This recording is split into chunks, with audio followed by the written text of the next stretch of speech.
just want to ask, what's probably the one area or maybe areas you focused on improving this offseason?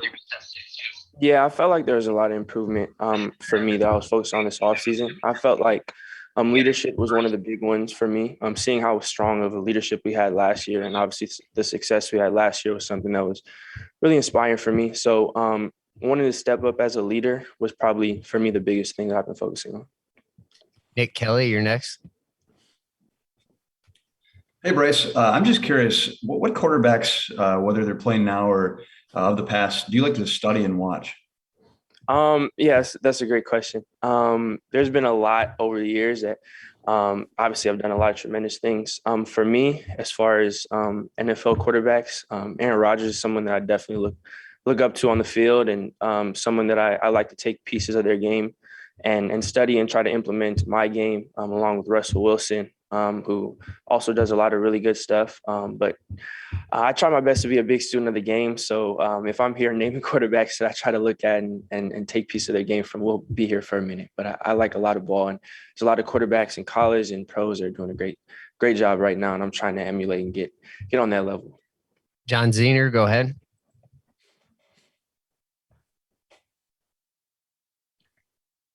John Zener, go ahead.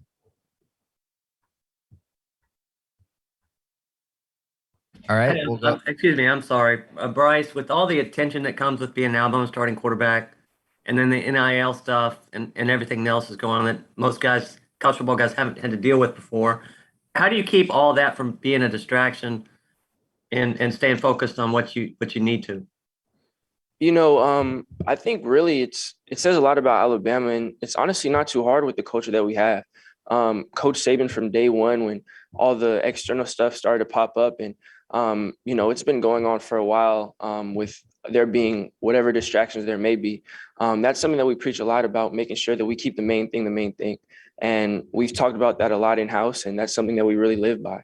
So for us, we're really motivated by working hard and making sure that we attack the challenges the way we want to. And really those distractions, whatever they may be, they're always going to be there. And really the culture that we have is something that's really strong, and I'm glad to be a part of it. And it really just keeps us focused on what we need to be focused on. Cecil Hurt, you're next. Hi, Bryce. Glad to have this opportunity to talk to you. Thank you.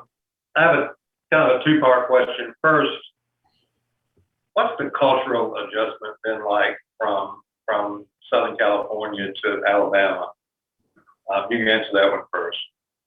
Yeah, I mean, it's definitely been a culture adjustment.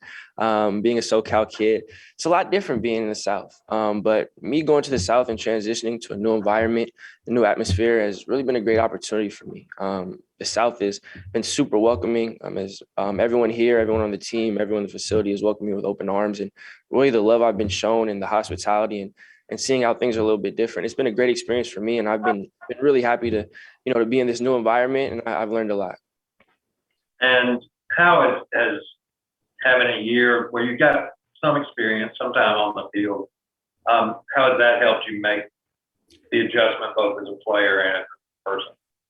Yeah, it's helped me tremendously. Being able to watch last year's team and be a part of it and really see what made it tick and see the success that we had last year behind the scenes was really big for me. As a young player coming in, getting to play behind Mac and getting to sit behind him and watch him and see him operate last year, to see all the stuff he did on the field and to see all the stuff he did off the field, all the stuff that not everyone knows that he did, and to see how he was so successful, to see the culture of the team, see the strengths, to see all that as a young guy from SoCal was really big for me. And being able to see all the success and be able to kind of work towards it has been a big challenge for us, big challenge for me. And it was a huge learning experience, and I'm definitely glad I was able to be a part of it. Dennis Dodd, go ahead. Hey, Bryce, kind of following up on John's question, whether or not you've got, NIL deals lined up close to $1 million, for anybody going through this, is there a locker room component that has to be dealt with, one or two or a few players earning a lot of money? Again, I think that really goes back to our culture. There's always been distractions, and there'll always be distractions. That's something that Saban has talked about and instilled in us for a long time. For us, we all know that whatever happens externally for any person, doesn't really have anything to do with our goal and what we're working towards. For us, we keep the main thing. We know everyone has to show up to work each day. For us, between these lines, we're in the building. It's all about how we can get better, how we can push ourselves, and how we can improve. And I think our whole team is bought into that. That's something that Saban has instilled in us for a long time now. So for us, we're just keeping to try to work harder each and every day and improve on what we need to improve on. All right, Michael Casagrande, go ahead. Hey, Bryce, how would you describe your game and your strengths of what you do well on the field? Me, really, I just strive to be a leader on the field. My goal is to really craft my game around what we need as a team. Whatever Coach O'Brien, Coach Saban wants me to do, that's what I'm going to do. And, I'm someone who tries to work hard on and off the field. And really, I want to do whatever it is that's best for the team. So whatever the game plan is that Coach O'Brien and Coach Saban has laid out for us, that's what I'm going to try my best to execute. All right, Blake Toppenmeyer, go ahead. Yeah, Bryce, what are some of John Metchie's attributes or abilities that impress you? There's a lot there. Metch has been really good for us, being kind of that veteran presence for us in the receiver corps. Someone who's come back, someone who's definitely dependable, and someone who has a lot of experience. He brings a lot of that to not only, his own game, but to the entire team. Someone who played a big role on the team last year and is going to play a big role this year. He's someone that's been really a cornerstone of our offense. He's helped a lot tremendously when it comes to leadership and leading us as an offense. And on the field, obviously, there's stuff that he does on the field that are just special. And he makes my job a lot easier at quarterback. All right, we got time for a few more. Tony, go ahead. Hey, Bryce, you've had success replacing a big-time quarterback at Matter Day and JT Daniels. How much do you lean on that in terms of kind of already having done this before? That's a good question. I wouldn't say my motivation is necessarily driven off, I've done it in the past, or I've been in a similar situation. For me, really, I get my confidence and my drive really in my work ethic. For us, it's about being prepared, about working hard day in and day out on the field, off the field, making sure that we're pushing ourselves as hard as we can. And when you work hard and when you push yourselves and try not to cut any corners or skip any things, take any easy way outs, that's where really the confidence comes from. And for me, it's less on leaning about, previous experiences or comparing other things.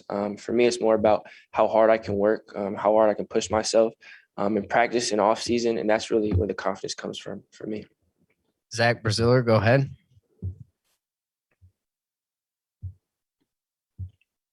Zach, Bryce, go ahead. Yeah, sorry about that. Bryce, you were a big recruit. You won a national championship in high school. There are expectations at Alabama that you should be able to do the same thing. I mean, do you feel pressure, and how do you kind of handle the pressure that obviously is there for you? Yeah, there's obviously expectations. But for me, regardless of, what happened in high school or any past experience I've had, coming to Bama is where you come for pressure and come for expectations. Everyone here are part of the team. When they sign on the dotted line and decide to come here, we knew that it was going to come with expectations. Saban sets that standard for us immediately during recruiting and when we step into the building.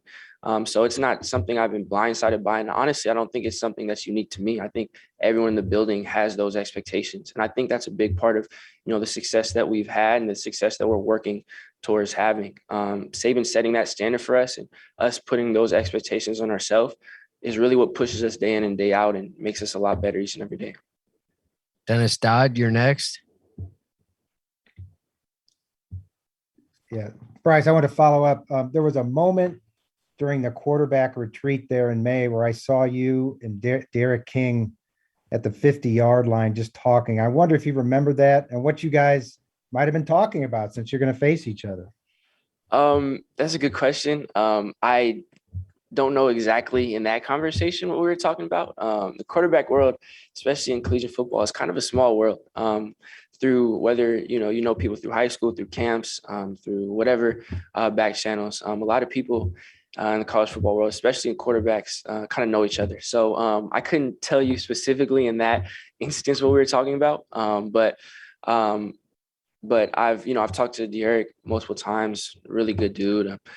someone that's, someone that was really cool with me and someone that I've been cool with since that retreat. So I couldn't tell you exactly that conversation, but it was definitely great to, be able to be around other college quarterbacks for that weekend. We got time for one more. Mike Rodek, go ahead. Yeah, Bryce, you had a relationship with Steve Sarkisian going back quite a ways. What was the adjustment like going from him to Bill O'Brien? Just what's that relationship been like? Yeah, I'd had a relationship with Sark, and that was, part of the. He was here when I originally got here, and Sark was a great coordinator. Is a great coordinator. I know he's going to do great things where he's at, but Coach O'Brien coming in has been great for me. Really has been a super smooth transition.